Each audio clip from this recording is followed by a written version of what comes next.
All right, we are continuing on in Business 201, Principles of Marketing, online with Professor Joe Lane, a whole different way of doing things. We've completed Chapter 10B, we've completed Chapter 11, and now we're moving into Chapter 12 as the rain continues to fall here this mid-March day. Okay, Chapter 12 is entitled Integrated Marketing Communications. So let us kind of talk a little bit about communications in the world of business. Is it important? Communications in your everyday life. Is it important? Are you a good communicator? Do you wish you were a better communicator? Is communications important stuff in almost everything we do? Well, probably the answer to all of that is yes. So I'm going to sit down here and kind of get started in this chapter and do like I've said the last couple times. I'll see how long I stay here before I have to get up. Chapter 12, it's called Integrated Marketing Communications, but it's really about promotion, about promoting, product, price, place, promotion. You've got to promote your product so people know your product. One of the ways you can differentiate your product is by promotion. So we've got to do promotion here. Talk a little bit about it. So promotion, on your handout, he really didn't define it for us in Chapter 12, so I'm going to define it for you here. Probably be a good idea if you knew this definition of promotion. All forms of external communications directed towards customers and businesses with the ultimate goal of developing customers. So what communication, now we're talking, most of this book we talk about consumer marketing, as we're talking about businesses marketing to the ultimate consumer, you and I. There's also, business to business, where businesses market to other businesses, but primarily we're talking about consumer marketing. So all forms of external communications directed towards consumers and businesses with the ultimate goal of developing customers, getting people to buy stuff. Now, if you've got my handout, which you do, we've made that available to you. The next big thing you see there is IMC. Well, let me introduce what's below that right before I introduce IMC.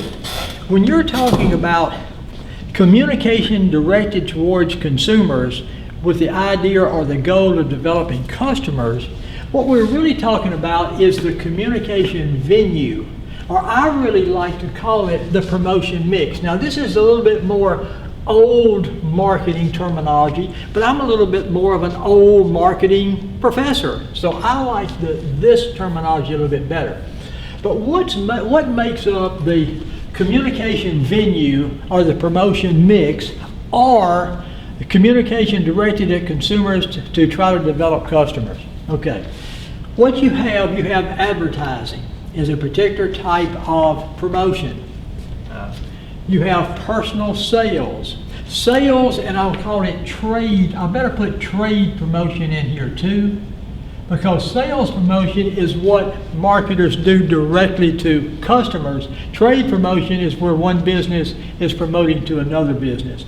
And then you have publicity and public relations. So those are the four things that make up the promotion mix or the communication venue. And I can probably go ahead and tell you right now that I would know what makes up the communication venue or the promotion mix. So we've got a couple of no's already as we start this chapter on communications, or actually I like to call it the chapter on promotions.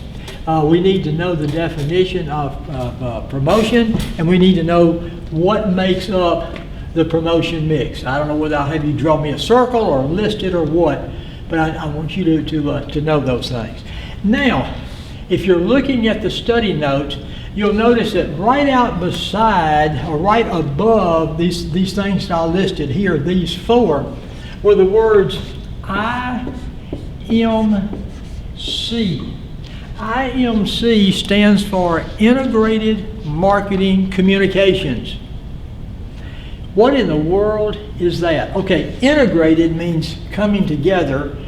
Marketing, we know what marketing is, and communications. So here's the idea behind integrated marketing communications. when you're using your different promotional types, advertising, personal sales, whatever, all your promotion should speak in, I'll call it one voice. Everything you say about promoting your product, whether it be personal sales, sales promotion, everything you say should support everything else that you say. Don't confuse the customer. If you're determining this is my product, this is my position of my product in the industry, don't confuse the customer as you promote your product. So IMC, Integrated Marketing Communication, just means that all of the different types of communication venues you use should speak in one voice. They should all integrate or coordinate with each other. Okay. Back to looking at I'd be familiar with what IMC is, by the way. Now, looking at my handout, when he talks about communication venues, he says today it includes the internet, database, direct marketing. Well, sure.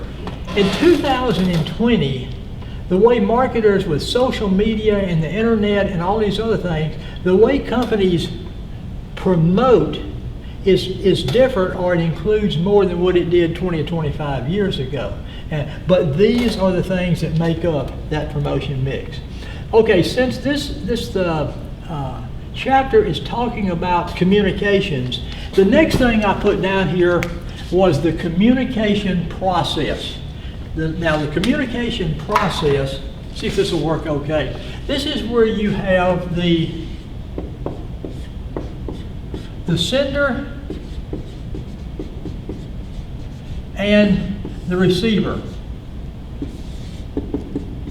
He says if we're going to talk about integrated marketing communications, if we're going to talk about communication venue, if we're going to talk about promotion mix, we've been using the word communications a whole lot, and we've said that communications is pretty important stuff. So that being the case, he says let's look at the model of communication.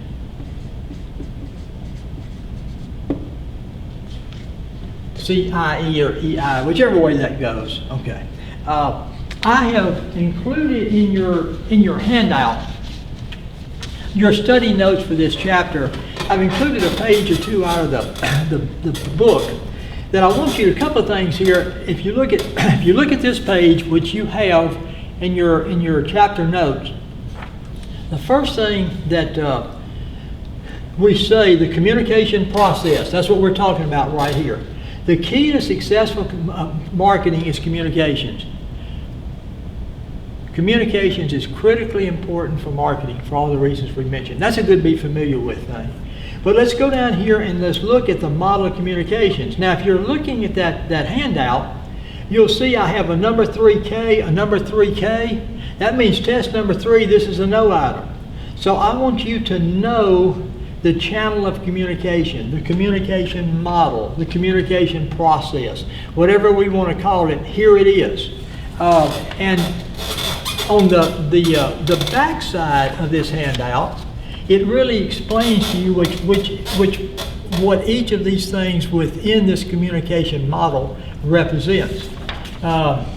You have a source, that would be the company. You have an audience, that may be the customers.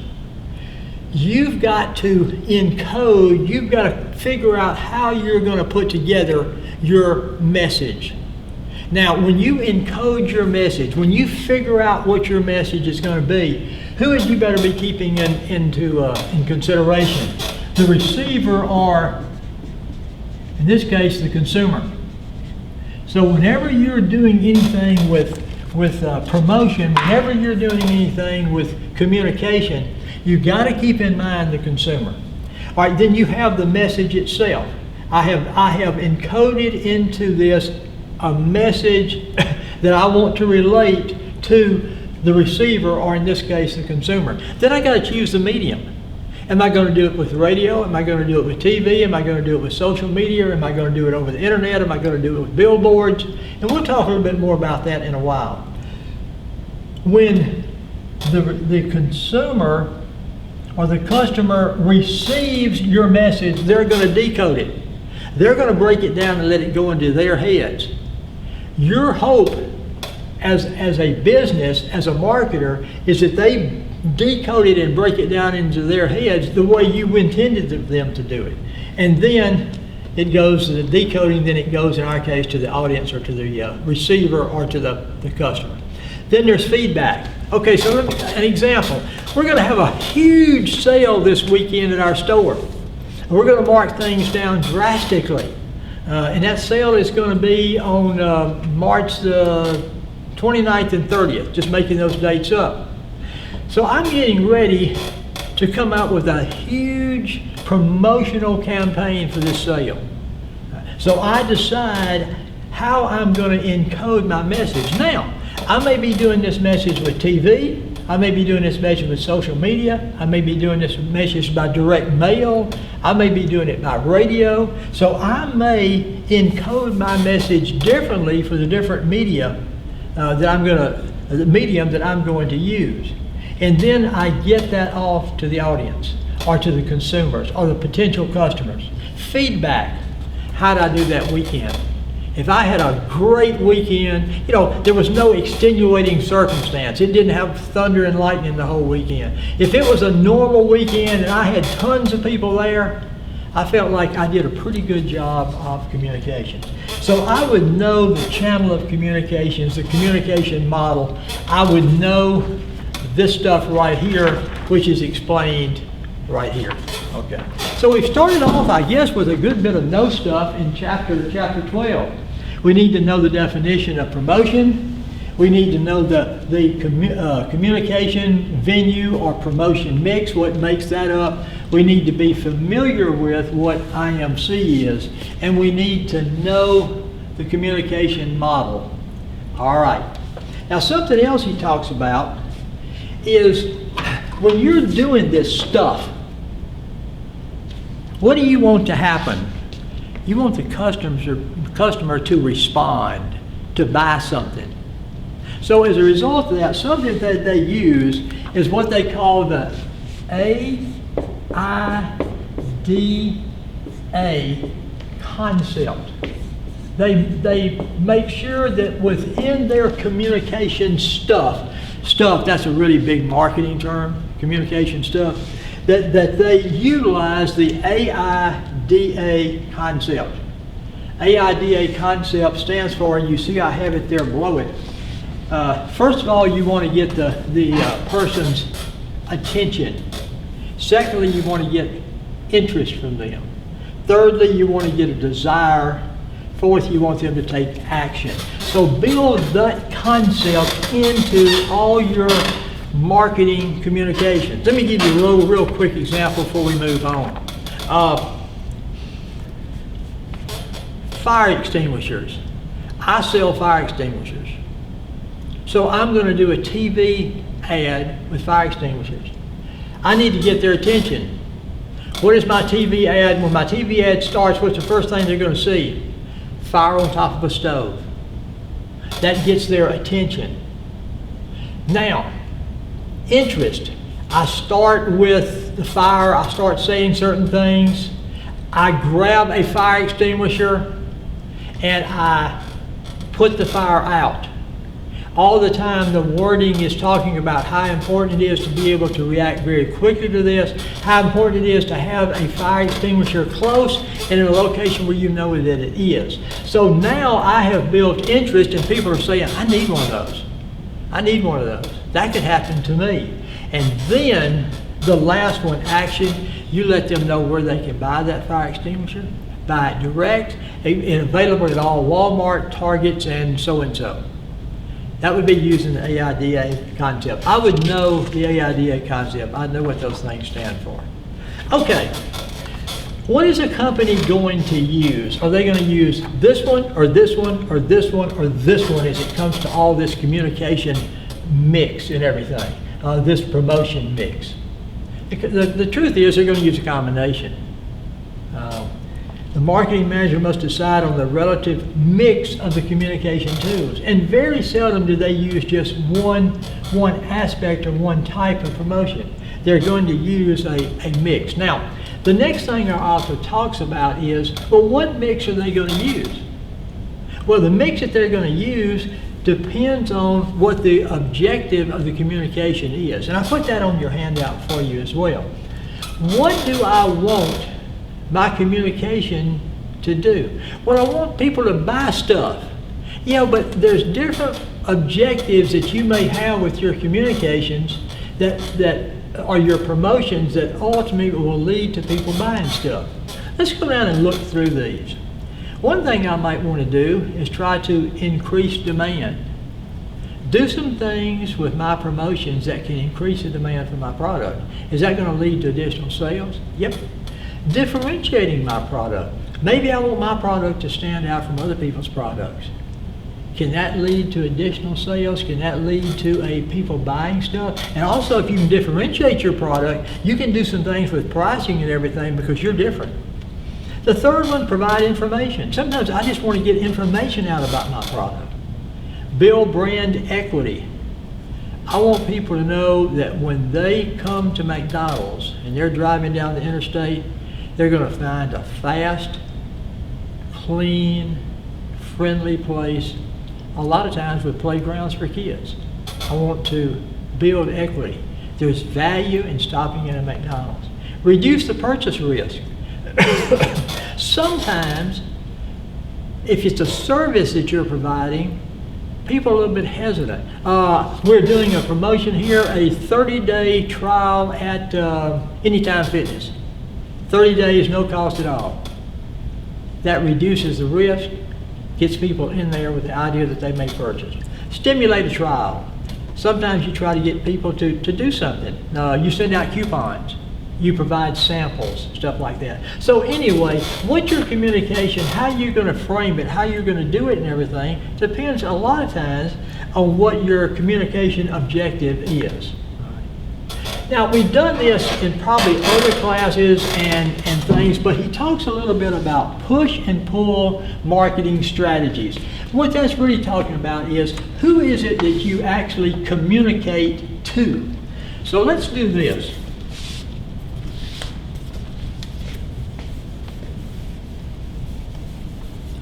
Really quickly, I'm going to put up here, here's a business that manufactures a good or provides a service.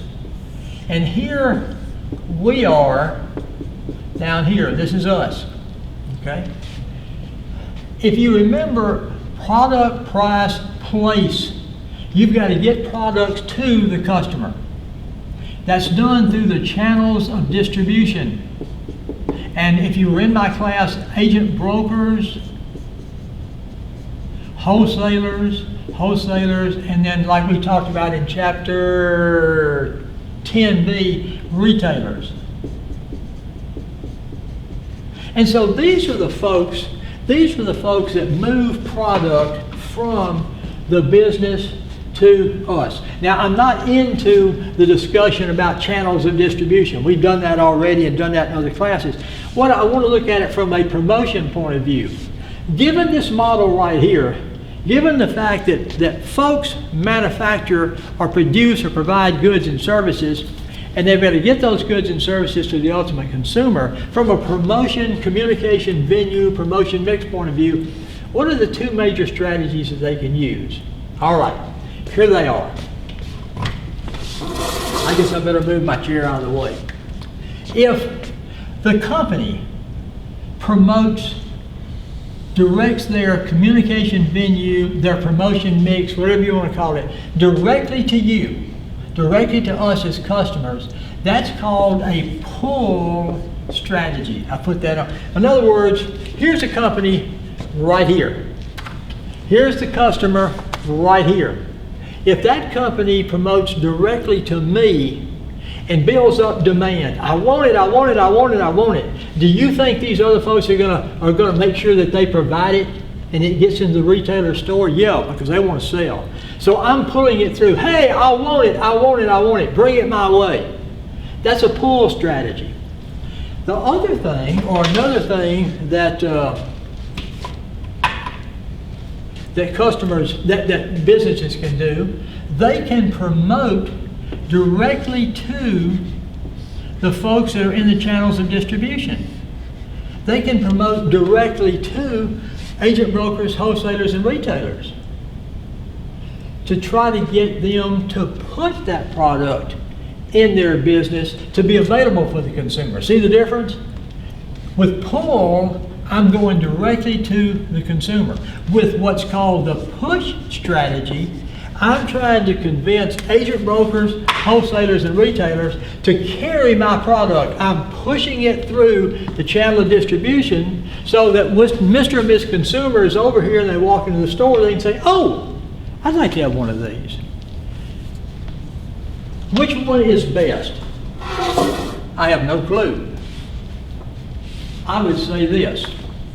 Most companies, what are they going to do? Are they going to use push or are they going to use pull? You got it. They're going to use a combination. They're going to use both. Now, they may do more of one than they do the other, depending on the product they have. But most of the time, companies are going to use a combination of push and pull.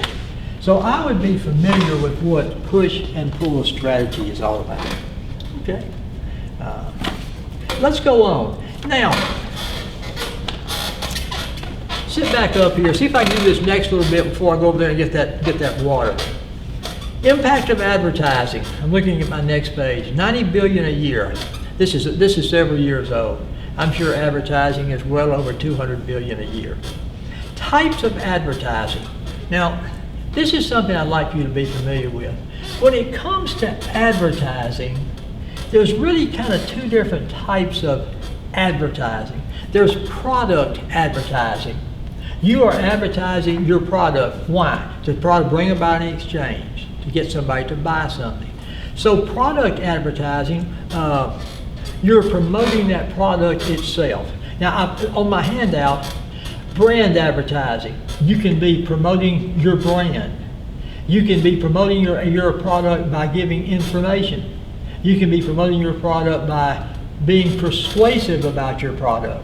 Pioneer advertising simply means yours is a relatively new product. So you are promoting your product by introducing that. Maybe a new drug comes out, legal drug comes out, and you want to make sure that people know about the drug and its benefits. That would be pioneer advertising. And then comparative advertising. Who does a lot of comparative advertising? Auto insurance companies do a lot, comparing insurance rates and that sort of thing. So one type of advertising you have is product. You're advertising your particular product. And sometimes you may be advertising it in some of these different ways. Just be familiar with that. Another type of advertising is what's called institutional advertising. You're not really, and it's really more public relations than it is advertising. What you're doing here, you're not advertising your product, you're advertising yourself. You're advertising your company. You want people to feel like your company, what did we say about this? Company's reputation, goodwill, industry awareness. The fact that, hey, my company is a member of the community. We support the community. We support America. We support veterans. We want to be honest with our customers. We provide the very best we can. You're not trying to sell a particular product in institutional advertising. You're really trying to sell yourself. Because if you can sell yourself, you have a lot better chance of selling your product. So I'd be familiar with product and institutional advertising. Okay, time for the water. Let's talk about advertising agencies.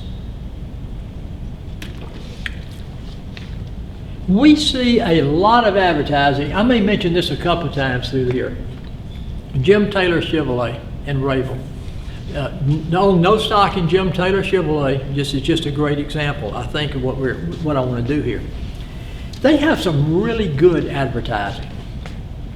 Now, does Jim Taylor Chevrolet produce that advertising? No. They have an advertising agency produce that advertising. I get people sometimes, we get into the question, what can I do with a degree in business? I've had some students that have come through here and graduated that were very creative. I think I have a good business mind. I think I'm organized. I think I have good management mind. But I would not call myself as super creative. I'm not a creative. That's not me. But there are some people that are just creative. You know, they're just kind of artsy. They just have a creative niche about them. Well, is there any place for them in the world of business? Absolutely, a number of places, but boy, this is one right here. In promotion of products and in communications and in advertising, great opportunities for people that are especially creative. Okay, so advertising agencies, they work with the company to produce, you know, we talked about that communication model, to encode, come up with a message, a medium. That's what they help a company do. There's two people that are really important. They're two key personnel. There's an account executive. That's the person with the advertising agency that works directly with the company that wants the advertising done. They're the liaison. They're the one that work between their company and the company that needs the advertising. They don't create the advertising. They're the account executive. They're the more in a sales / management position. Then the other person are the creatives. The creatives are the ones that actually design the advertising. Again, some great opportunities for people that are creative. So I'd be familiar with what advertising agencies are, account executives and liaisons, or account executives and creatives. Okay, a few more things in this chapter. Advertising appeal. When you're going to create advertising, maybe these creatives are working on something, what is my appeal going to be? Now, look at our handout here. This is one of the reasons I love to have us in class, because it really is so much better. This is a great interaction period here. But your advertising, you can use different appeals. And I probably won't think of an example of every one of them, but let me just go through these quickly. Emotional appeal. The folks that do the advertisement for animals, you know, that are dying or hungry or things like that, and you can give to that. That's an emotional appeal. Fear appeal. That fire extinguisher would be a fear appeal. I'll tell you another one that would be mouthwash. Do you want to have bad breath? You know, can you see the appeal there? Humor appeal. Humor works really well. Being able to be humorous about things just sets a good tone. So you can have a humor type appeal. Sex appeal. Do companies ever use sex appeal? Well, let's go back to that mouthwash. You could use the fear appeal, but you know what I've always found? If I see these mouthwash ads, and these people use this mouthwash, before you know it, they are arm in arm with somebody else. Isn't that nice? I mean, all I have to do is just do a little mouthwash and I'm off on a date. That would be kind of a, you know, and then, you know, sex appeal in some products, Victoria's Secret, obviously sex appeal. Now some products, I mean, if you're trying to sell a hammer, don't do sex appeal, okay? Okay, you know, it just doesn't work. Music. We love music. We probably love different types of music, but music in advertising can be very effective. Can be very, very effective. One of the things that we use in the Run for the Red, White, and Blue to kind of get people involved is that we do a slideshow of last year's run. And of course, our race is a very patriotic thing. It's on Memorial Day. When we do the slideshow, when the slideshow and the different slides are coming up the way we have them done, and the folks do that really well, then we have music with it. What kind of music? Very patriotic type music. Or that music just sets the scene. The last type of advertising appeal can be a rational appeal. Rational appeal is just the facts, ma'am, just the facts. There was a TV show back on in the 1950s. My mom and daddy told me about it. I certainly wasn't old enough to know that. But there was a show called Dragnet. Sergeant Joe Friday. I think they've revised that thing here in the last few years. But he'd always talk about the facts, ma'am, just the facts. That's all I want. Well, that's what this is all about. It's about the facts. And so just a rational appeal. So there's different ways that you can appeal. Which one do you use? I don't know. What is your product? Who is your target market? What is the environment? So you put together whatever appeal or appeals that you want to put together. The appeal is how it's being said. How you say it is the appeal. What is being said is your message strategy. When you put together your message, that's what you're saying. Your message is what is being said. But your appeal is how that message is being said. Does it evoke emotion? Does it evoke fear? Does it evoke humor? That sort of thing. All right. Media selection. What am I going to use? Am I going to use radio, TV, billboards? What's the answer to that? A combination. A combination. Most companies are not going to use just one type of the communication venue. They're going to use sales and trade promotion, publicity, public relations, advertising, personal sales. And I guess I should make sure, I think these are pretty self-explanatory. We know what advertising is. Advertising, since we're supposed to know the promotion mix, advertising is simply paid non-personal communications. In a newspaper, on the internet, billboards, that's advertising. Personal selling vehicles, personal selling jewelry. Personal sales is a great way to promote. Because you're right there one-on-one with the customer and you can promote one-on-one. Sales promotion, sales and trade promotions, what sales promotions are is sometimes there's this line right here and you really want to buy that new pair of shoes, you really want to buy that new car, you really want to buy that new dress or jeans or whatever, but you just can't quite, I need that new TV. I've just got this little old bitty 60-inch TV and I obviously need an 85-inch TV, but you just can't make yourself do it.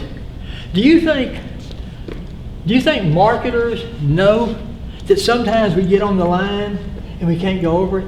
That's what sales promotion is.